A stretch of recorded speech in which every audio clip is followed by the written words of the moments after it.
السلام عليكم ورحمة الله وبركاته أخواتي.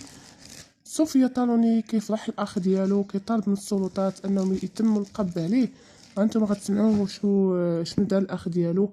صراحة غريب هذا الأمر أن تسمع بالأخ كيوشي بالأخ ديالو. قضية راها كبيرة بزاف. أنتم غتسمعوا شنو دار الأخ ديالو. فعلا كاينة شي مشاحنة اللي أدت به لدرجة أنه يفشي بالأخ ديالو ويتمنى ليه السجن.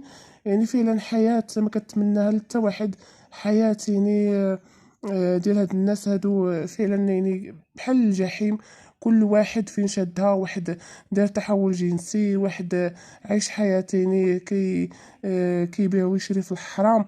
هانتوما سمعوا صوفيا طالوني شنو قال على الاخ ديالو، وعلاش كيطلب من السلطات ديال امازون باش انهم يتم القبض على الاخ ديالو بسرعه لانه فعلا هذا الشيء اللي كيدير الاخ ديالو راه شي حاجه اللي خطيره وشي حاجه اللي كتدمر البلاد. خليكم مع الفيديو حتى الاخير. ما تحشموش مني، ما تحشموش مني، ما حشمتوش. علاش تحشموا مني؟ علاش خويا كيبيع الكوكايين وكيستعمل الكوكايين خصو يتشد.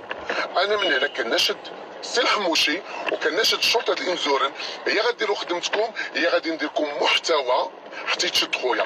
خويا سميتو موسى مصطفى، رقم البطاقه الوطنيه ديالو ار 24 25 85. خصو يتشد في اقرب وقت ممكن.